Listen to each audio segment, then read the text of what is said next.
What's up, everybody? I'm Brad. He's Zach. This is the Whiskey and Wings podcast. What's going on? Nothing. What's going on with you? Not much. It's nice to see you back. You Thanks. took a little hiatus. I heard that the reviews were horrible without me.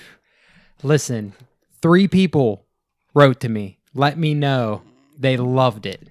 2 of them were on the podcast that you weren't here, but one solo really enjoyed it. So Good. yeah. Yeah, sorry I couldn't make it, but excellent stand-ins. I didn't see the podcast in its entirety. I did start watching it, got sidetracked. You know, my time's very valuable. Yeah, you can't even listen. You can't even support your own podcast. You're so busy. Well, it hurt me a little bit, I have to be honest with you. But anyway. Your feelings were a little hurt that we went on without you. Yeah. The show must continue, Brad. No, they really weren't hurt at all. So, what do you want to talk about today? Well, we come into the 5th episode here with not a lot prepared. I'm not going to lie to you, audience. Brad and I spend a lot of time together, but we do not spend a lot of time thinking about topics for the podcast. Yeah, literally none. There it is again. The literally word again. You say it over and over again. I do. Yeah, that's all right. I had one good idea. Go. And I want to talk about weird or interesting hobbies that we've had over our lifetimes. I have 1,000 different hobbies. Yeah. In fact, I change hobbies quite frequently. And when you get into something, you go all into something. I do, but never to a level of like perfection. Like I don't get into, say like if you're a model builder, right? Yeah. You're right. I will buy every piece of gear needed to do that. Yes. I mean like advanced level gear. And This podcast. Right. I will do the model. I'll, maybe paint it, put the decals on, and then just kind of like, yeah, that's kind of good enough. I never get... A good example of that is you were just making knives recently. Yeah, so I'm still into it. I just took a little hiatus, yeah. Yeah. Because it's a little messy, so I didn't want to mess up the garage. So kind of give them a rundown of what you did. Making knives? Yeah, but I thought it was pretty cool how you did it, actually. You used like an old lawnmower blade. Yeah. Yeah, well, a lot of knife makers use like recycled things. They look for like metal that's already been tempered. So lawnmower blades, anything that's expected to hold an edge has been tempered. So the Don't know what tempered means. It's a chemical process used by heat. Produced by heat. So it's bringing it up to a certain temperature, quenching it, say, in either water or oil. If you need a slower cold down, you use like an oil-based quencher. Okay. But it's just like seasoning it? Like when you... Kind of, yeah. It changes the molecules in the steel to make it harder. Or softer. Sometimes you want a softer area of a blade. I don't know a whole lot about it. It's like... I would love to get into blacksmithing if I had somebody local that could help out. Yeah, like to teach you all that stuff because it's very, tool oriented and like you would never believe to like bend a piece of steel. I got into it a little bit more like wrought iron working with a friend years ago. You built some furniture and things, right? Yeah, I built a couple pieces of furniture and helped him build like sections of fencing for like clients, like wrought iron fence and stuff like that. And that was fun. He taught me how to weld back then and heat steel and bend it and a lot of jigs. Like he got it off an old guy that was a blacksmith in the Navy back in like World War II era. And he had all this stuff and he just brought it all home and we kind of figured it out. He obviously knew a lot more than I did, but neither of us were very, had much traditional training in it. Let's say. Figured it out as you went. Yeah. Okay. But yeah, so that was like what? Probably 6 months ago you were real into that? Yeah, I made a couple knives. You made a couple knives? Yeah, I made one out of a old saw blade. Yep. And that was kind of a weird one. I didn't like it. You get the thicker steel, then you can, Which is the one, you still use one, right? I used the saw blade one out at the garage. That's my cardboard cutter open. Your Amazon box opener. Right. Yeah, exactly. Because it's kind of a hook blade. It's a weird, freaky shape thing, I think it's cool. Yeah. Oh, and then you get into the handle making, the woodworking aspect. So it's kind of mixing two hobbies with woodworking and trying to make I'm these a big blades. woodworker guy. Like Yeah, I make you love working wood. Yeah, I do. For years I have, Yeah, But that's a little. I build furniture, stuff like that, cabinets, stuff like that. So. So you've built knives. You've done iron rod, manipulating wrought iron. Wrought iron. Okay, and woodworking. Mm-hmm. You like to build things, is what it sounds like. Yes, I'm very creative when it comes to. I like to build things. You built this table. I built this in table. like a day. Mm-hmm. You said we needed a table. You built it next day. Yeah, I'm kind of a talented guy. Yeah, hence the talent of the podcast. Right. I do not have any talents like that, any hobbies like that. That kind of stuff has never interested me. Mainly because I know I wouldn't even know where to get started. Well, you're more of a tech guy. Your hobbies are, I would say your hobbies include like all your gaming and all the other stuff, and your entire house is Googleized or whatever, that you could just talk to it and it does things. What I've gotten really into figuring out ways to get things free is what like movies and TV shows and figuring out how to watch like Pirates games for free because I can't stream them, things like that. Right. So I guess that is a hobby. A big one of my future goals is to build a NAS storage unit, which is basically a giant. Fuck you! I didn't do that during your woodworking. I acted interested, motherfucker. All right. All right. Go continue. I'm sorry. But basically, the NAS storage would allow me to download as many movies as I wanted and have my own little miniature server in my house. It's called a what? A NAS? NAS, NAS storage. And it's basically a bay of hard drives that's connected to your network that you can access anywhere. So it'd be building my own cloud storage system that I could throw anything on there. But then on top of that, I would run a Plex server off that. So it would be my own personalized Netflix that I can throw up there. And then I could give like you the information, Kevin the information in Connecticut, and you guys could all be watching.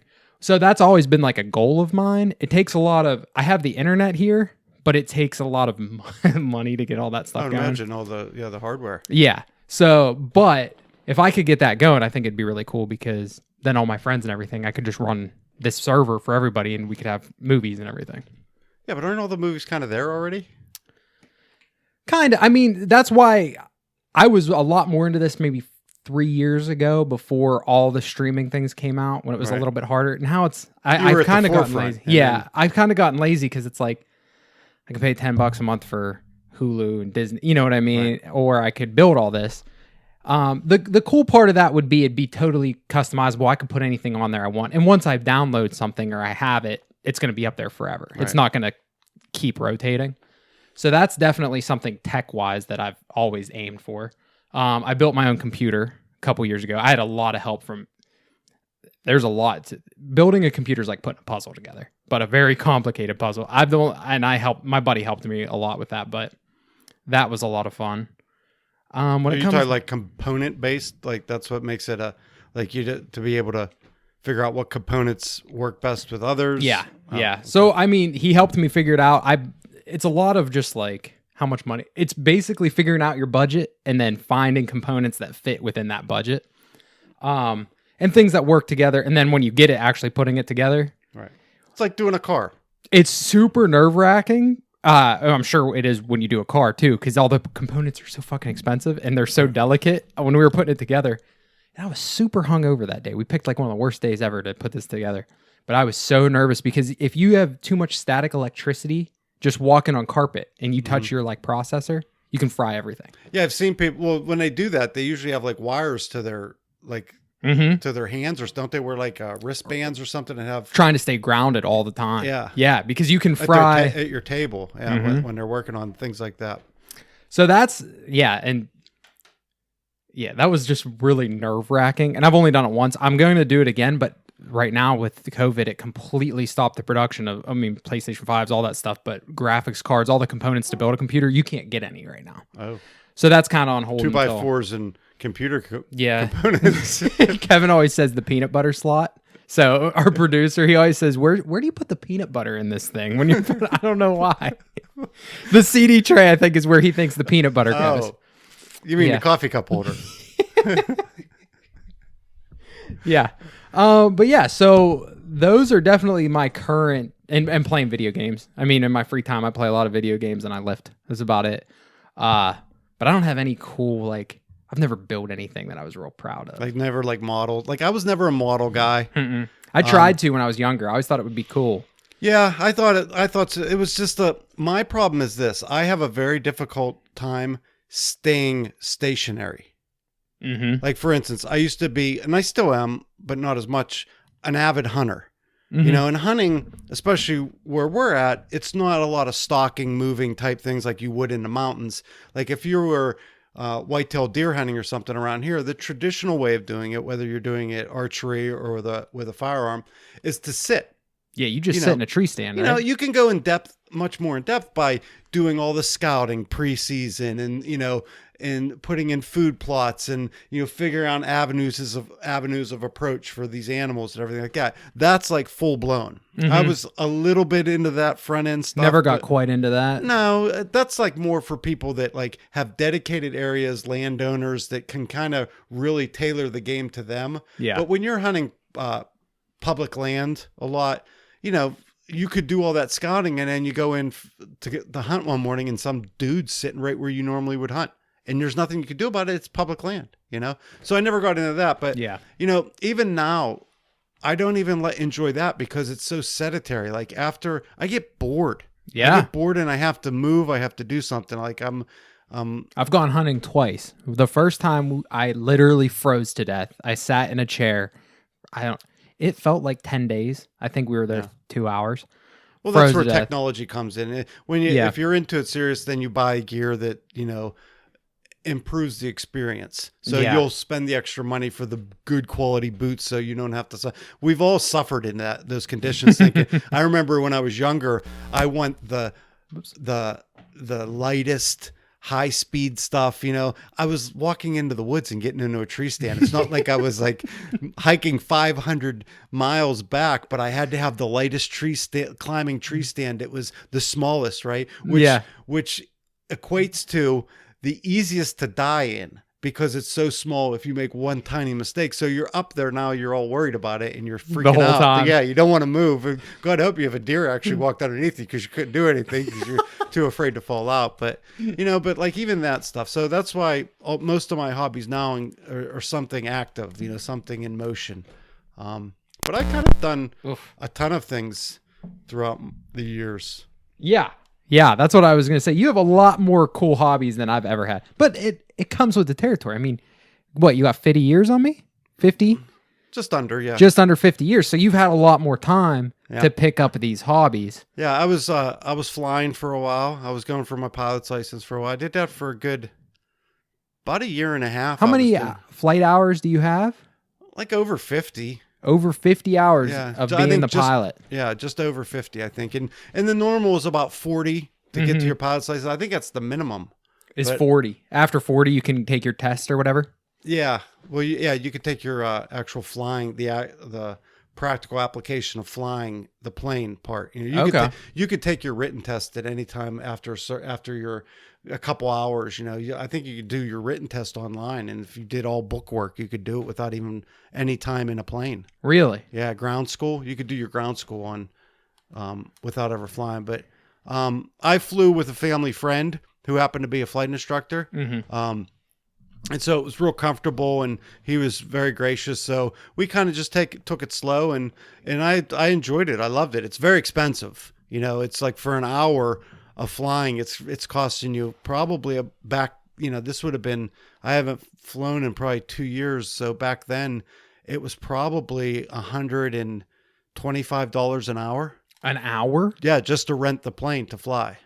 So and that was a family friend you were renting from? No, that was a flight school plane. I learned in an actual, he teaches through a flight school, but he also has his own planes at the same airport, his personal plane. So I flew, all the flying I did with him was just on the side. That wasn't, we didn't record any of that. That was just go up and have some fun. Really? Yeah. Cause he had some older planes. He had an old Piper, Cub, one of those old school, like bush planes that you'd see in Alaska and stuff like that. So he had one of those, and he had a modern plane too, a top wing plane that like a Cessna style plane. Okay. And I learned in a Piper Cherokee, which is a bottom wing plane, about the same size, but instead of the wing being on top of the plane, it's down low. It's on the bottom of the plane. But what made you decide to do that? I drove by a different airport every day going to work, and they had one of those signs out that said "Learn to Fly." And every time I drove by it, I was like, I think that would be cool. It'd be a good life skill to have, End of the world's coming, something's happening. The Russians are invading. If you needed the skill to jump in a plane and not be proficient at it, but enough to take it off, fly it somewhere, and land semi-safely. That would be a good skill set, right? That would be a good skill set. It's kind of like knowing how to drive a stick shift or a motorcycle, right? You don't have of which I know how to do. Okay. So, you just saw the sign going to work every day. Yeah. So I mentioned it to my wife, and I knew that this guy had his own planes. He's also a doctor, and he works with my wife. Yeah. And because my wife would mention about how he was big into flying, so I knew he had planes. And I mentioned, I think I might like to learn how to fly one day. Yeah. Take some lessons. I didn't know he was an instructor. So she arranged for one of my birthdays to go up flying with him, in his plane. So to ride. Yeah, the take first for a time, ride. yeah. So we went up and flying around in his plane. He let me fly the whole time. It's not a whole lot to it. You basically just keep it going straight and level. Okay. And so he took off and landed. Obviously the most important. The hard parts. Yeah. Yeah. Even taking off's not even that difficult. You just punch it, and at the right airspeed, at the right speed, you pull back gently on the and it just starts to go up. Yeah, and you just go up in a controlled manner. You just got to know what the controlled manner is.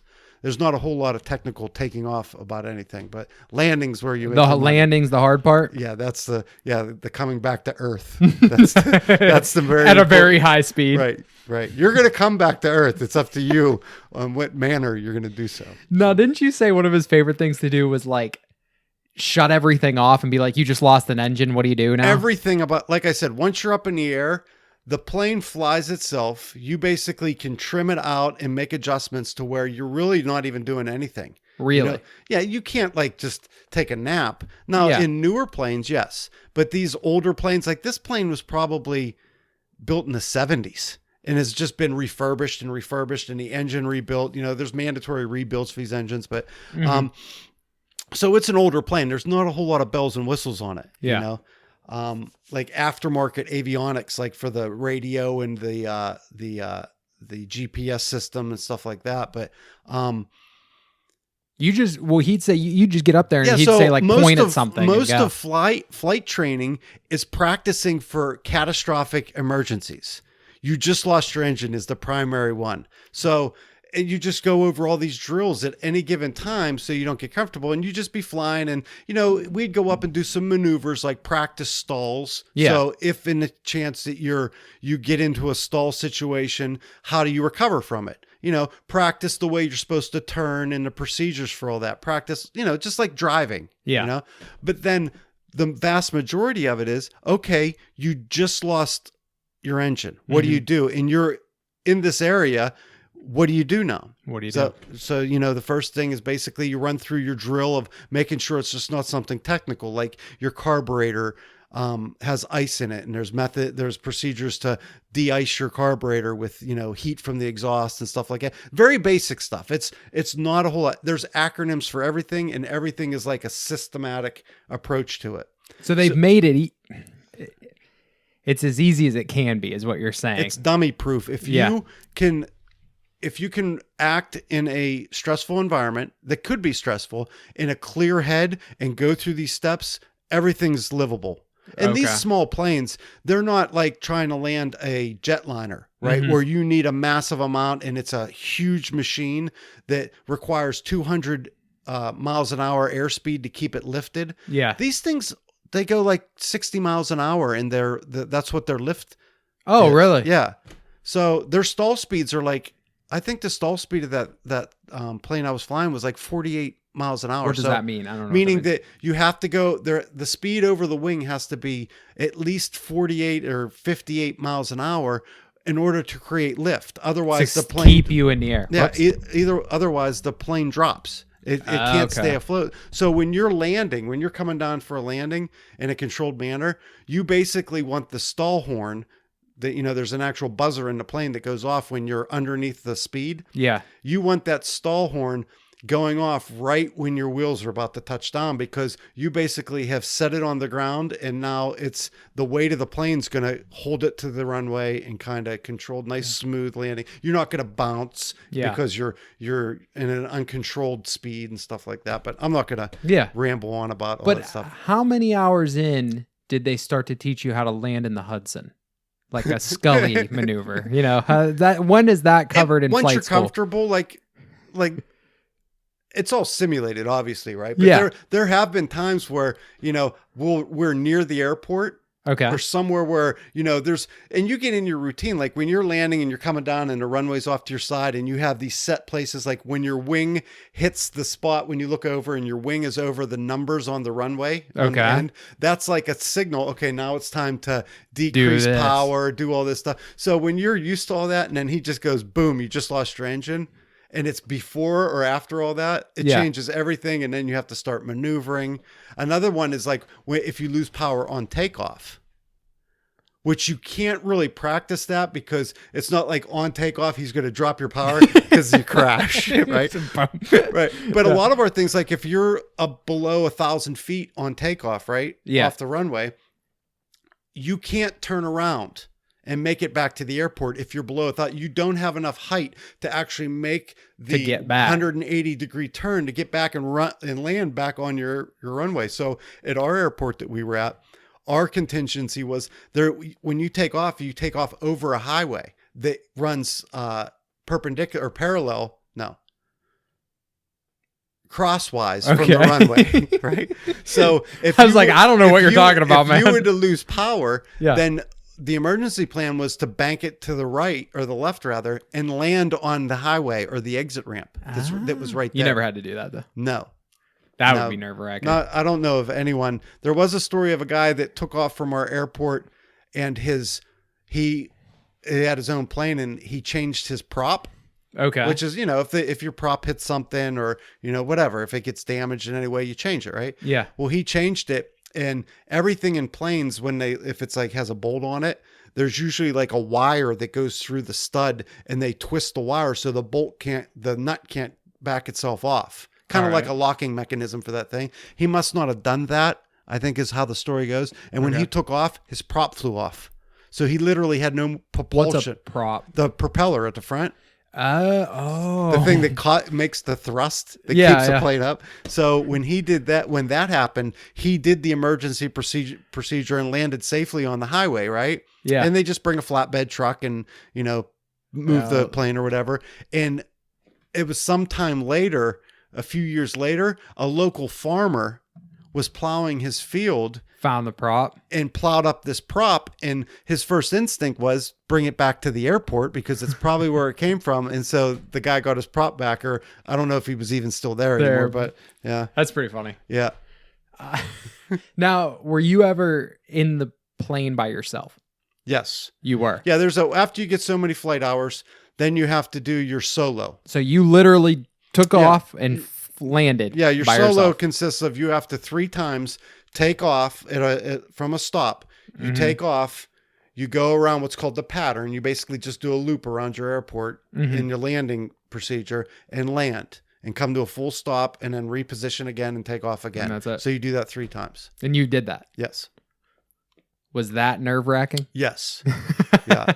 Was that one of the more nerve-wracking things you've done in your life? Yes. Yeah. And I don't know why. While going through flight school, developed this anxiety when it came to flying. And what it was is I put too much pressure on myself. Like I thought that I didn't want to waste this guy's time. He's a doctor. He's doing this, he's teaching me this thing. And it seemed like I was dragging it along because I wasn't bridging that next gap, or I wasn't progressing as quickly as possible, even though he kept telling me, look, you're doing great. I wish I had students, 10 of you, and he doesn't teach a lot because he doesn't have to. Mm-hmm. So, it was all mental. Like you built this up on, right. And I put I was getting stressed out driving to my lessons. Like I was stressed out that, oh, he's going to ask me to do this by myself and stuff like that. And I thought at some point it got to the point where it wasn't fun anymore. And I was like, you're not getting paid for this. This is supposed to be enjoyable. And when I was with him and I could do anything when he was sitting right there. Yeah. It was when I had to do the stuff by myself, and I just didn't have that. I realized it was time to take a break because I didn't have the drive anymore to be like adventurous with this. Yeah. And when something becomes when it's not fun anymore, then why do it? And Especially so when you're paying $125 an hour. And there you go too. You know, I saved up a nice chunk of money to do this. Yeah. And it was getting dwindled down and I wasn't progressing. And I was like, I'm not just going to keep throwing money out to go fly around and sightsee, which is where we were, you know. That's but what we you were did a doing. bunch of things. It was cool. Like we flew into another state, you know. Didn't you call it some type of burger? They call it The $100 burger. Yeah. It's probably now today's rate. It's probably the $200 burger. You know, pilots will get together that have their own planes, and they'll say, okay, we're going to fly to airport X from our airport to down there. Kind of like how guys with motorcycles get on and take same type of rides, right? The airplane guys do the same thing, and we'll go to this airport. And most small airports have like restaurants in them or nearby. So you And just fly they'll to that go airport for lunch or breakfast. They'll have like fly-ins for breakfast or burgers, and they call it the $100 hamburger because you literally spent $100 in your plane to get there. There's nothing cheap about flying. No. And to own a plane and the maintenance it requires and the insurance. Like if you don't have thousands and thousands of hours of flying, your insurance for that plane is astronomical. You know, so it was something you wanted to learn. You did learn. Like you said, like if the world ended today and you needed to get from point A to point B and all you had was a plane, you could do it. I could probably do it. Yeah. Yeah. Like, I mean, well, you might die if you stay here anyway. So Right. fuck it. I mean, right. Yeah. If it was necessary, like if it was like a nuclear bomb one, I don't know if that's the best time to be up in a plane, but yeah, I know what you mean. You know, if it absolutely was life dependent, I think I probably could right now. If I jumped in one and took like one or two more flights with him or whatever and refreshed my memory on everything, Like a little refresher course. I could do it. No problem. Yeah. Yeah. That's pretty cool. It was cool. I'm not afraid of heights, but I do not like the idea of like my life and somebody else's life, like riding in my ability to land this plane. I don't like the thought of that at all. You really have to, you know, this 40-some-year-old plane. Yeah. That when it's a little bit windy and everything, and it's like vibrating and it's like real bumpy. You really have to keep reminding yourself or be a certain individual that stuff doesn't bother you. Like that, to remind yourself that this thing has been mechanically tested to the max. The wing's not going to pop off just because there's a little cross breeze. You know, this thing can take 100 times more than what my capability even flying in can do, you know? So once you have to talk yourself into that, you know, like if you hear the engine do a little like hiccup and you're like, you know, now that could go bad. You know, there was a time where we were at another airport. We were just doing a touch and go at there, and we landed, and it was a towered airport, meaning they had a tower where you had to talk to air traffic control. So you have to practice that. You know, we're fortunate. We have a couple around here that actually has commercial flights flying. So you can practice that skill. Yeah, because that's a whole other thing. Talking to an air traffic controller, I wouldn't even know what to do. Well, you can hear it. It's all like very specific language they use. It's not common language. No. It's a series of things. And, you know, it's sometimes very difficult to understand. And you have to repeat back everything they tell you, you know, so they understand that you heard them. Heard it, yeah. So it could be nerve wracking. And then they tell you your directions on what they want you to do to how to land and where to land and how to do it. And so if you don't have a quick working knowledge of what that is, then it's very like there's been a couple times where he's there and he's explaining, you know, the first couple times he talks to him, and then he basically, you know, we'll be out flying and he'll say, okay, let's act like we're going to a towered airport, and he'll play the part of that, and we're just talking back and forth in the airplane. So okay. Well, once you get comfortable with the language and the lingo and the terminologies and stuff like that, it's a little bit more comfortable. But you know, then there's someone watching you. You know, now there's somebody watching and critiquing. But you always started off, you know, because you have to identify yourself. You know, This is a brand new fucking pilot yeah, here. It's a student pilot, and this guy's probably going, "Oh, great, okay, dummy." Yeah. Like, son of a bitch. It's the big highway with the lights around it. All right, try to aim for the dotted line in the center. So I was really excited. I bought Microsoft Flight Simulator because I was like, I'm like, this is so cool. I can fly around the United States. I spent, I don't even know how long, probably a half hour trying to just take off with the fucking plane on this stupid game. Couldn't do it. Uninstalled the game. Done. I at one point I turned on easy mode and it just starts with you in the air. Yeah. I flew around a little bit and died like real fast. I went down real fast. I was like, you know what? This flying shit, it ain't for me. That's all right. One thing I think, if we had a way to do it around here, because I'm not afraid of heights, I think I'd really fuck with rock climbing. I think I'd be into that because I've always enjoyed like rock walls, like indoor climbing walls and stuff. I've always really enjoyed that. I'm probably sure there might be a indoor climbing gym if you ever just researched it. Somewhere. Oh, I know they're in Pittsburgh, like the closest city to us, but I don't know around where we're at. I don't think so. Yeah, it's like those ninja gyms, you know. Yeah. They're around, they're just not very prevalent. They're always in bigger cities. Right. I think that would be cool. Have you ever done any rock climbing or anything like that? Nothing, rope wise. I've done a lot of rappelling, the going down the rock on a rope, but never.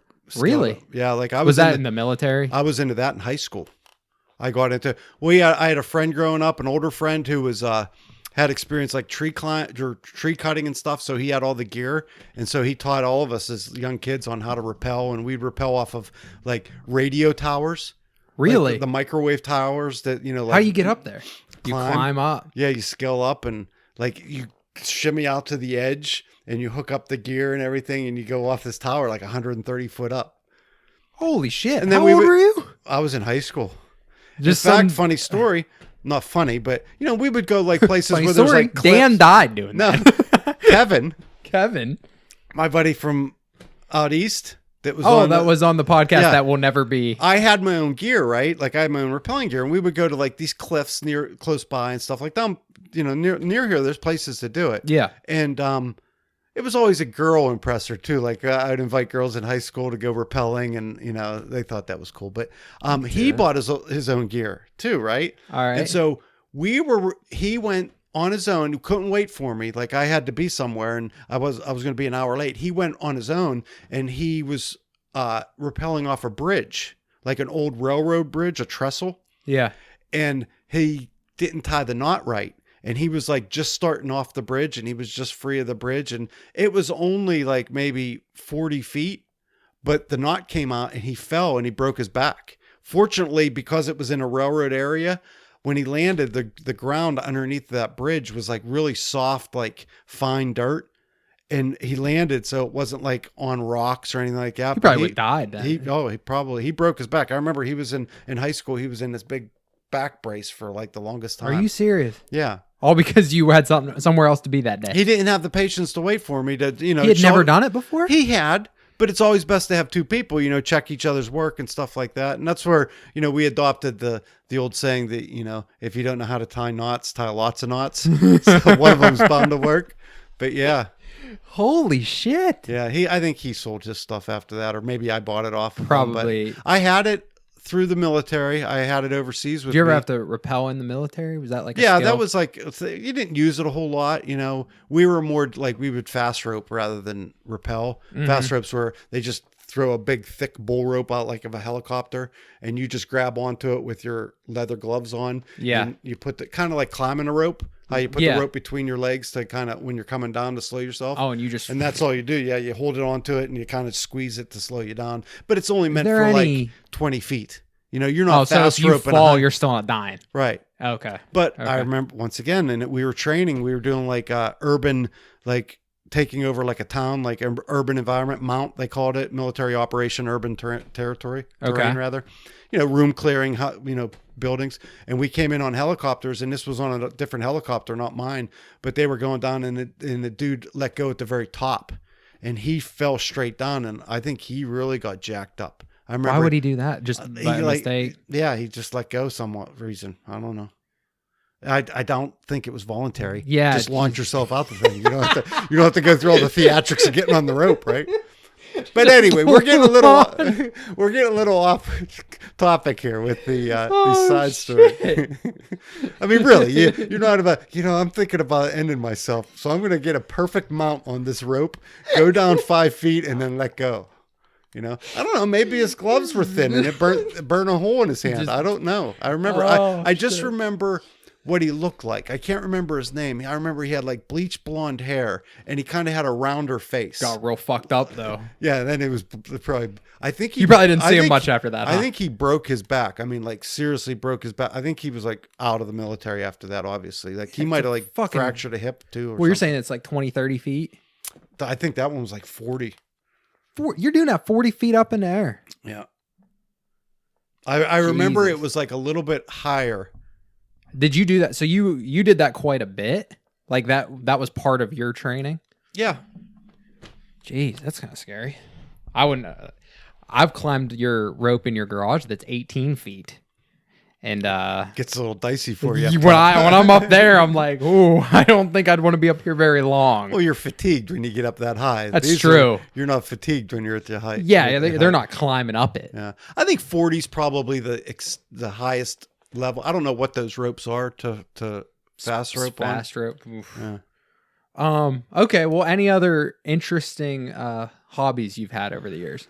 Not hobbies. I did hang gliding for a while. When you really like going up in the air, huh? Yeah, that's where I really got into like the idea of flying, and I didn't understand anything. Like if I would know now, because having the knowledge of flying, being a student pilot in a plane, going back and then getting into hang gliding, I think I would be a diehard hang glider. Really? Yeah. Well, I don't know. Wait, what's hang gliding? Which one's hang gliding? It's like literally you have a kite and you jump off of things, usually like mountains. You jump off and then you ride thermals to get thermal updrafts, or like if there's a side of a mountain and the wind's coming in at the right direction and it hits the mountain and goes straight up, you catch those kind of like a bird soaring on a ridgeline. Okay. That's what you do. Otherwise, you just keep losing altitude and you eventually just have to come down land. I was down at the Outer Banks in North Carolina when we were doing this, and I had just gotten out of the military. A friend of ours was living down there doing that. He was like the head instructor. Mm-hmm. And down there, you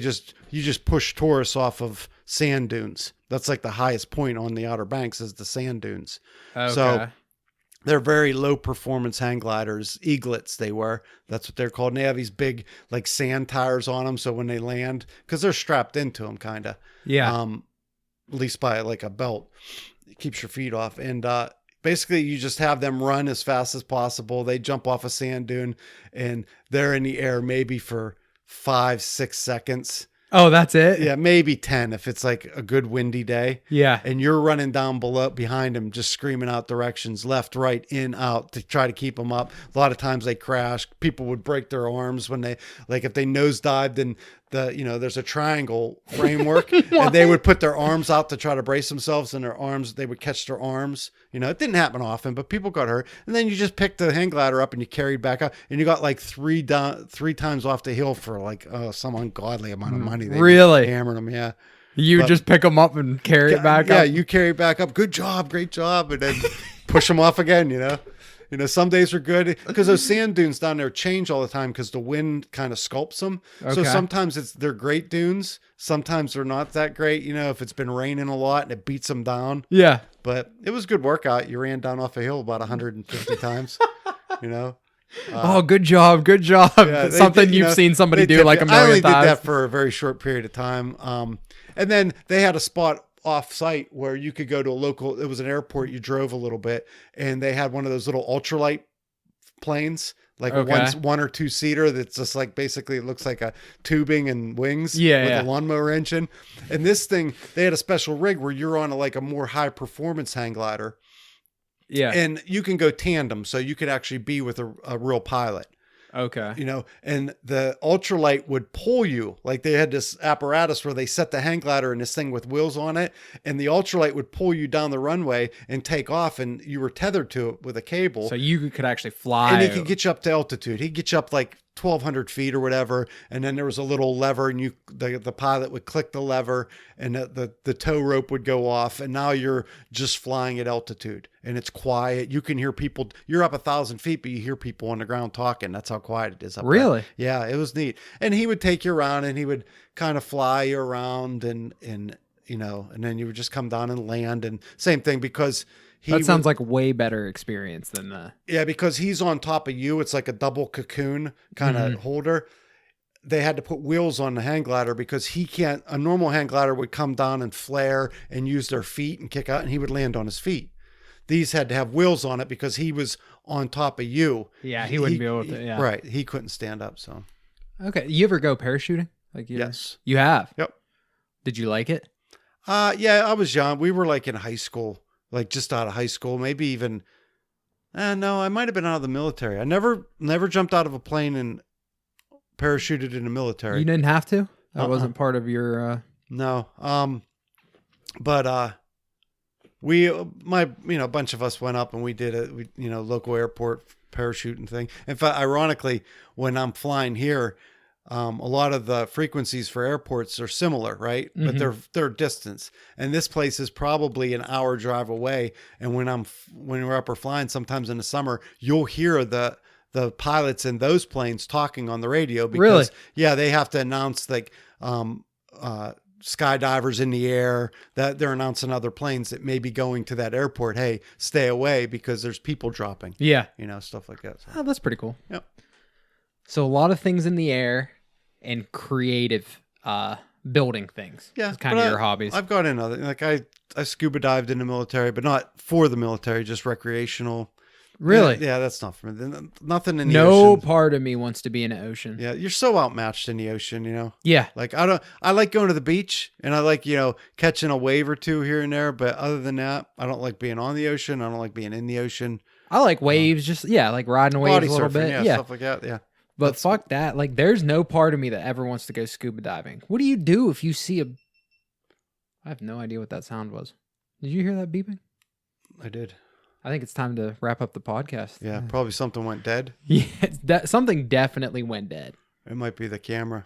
Yeah. Maybe that camera? Mm-hmm. Who knows? Is yours still working? It was my camera went dead. Oh, all right. So, okay. It probably went dead because I've been blabbing the whole time. Oh. I don't know. It's not linked to. We get up to 45 minutes. Wow. Yeah, we went a little bit longer. We thought this was going to be 20 minutes max. Wow. That was more of a flying lesson podcast than actual. But that's okay because I know all of my friends that listen to this and none of them have ever flown a plane. So they might have learned something today. Maybe somebody will be inspired and go take a lesson. Support your local flight instructors. So. All right. With that, everyone, have a good week. We will see you soon and stay cool. Yeah. Peace out. All right. See ya.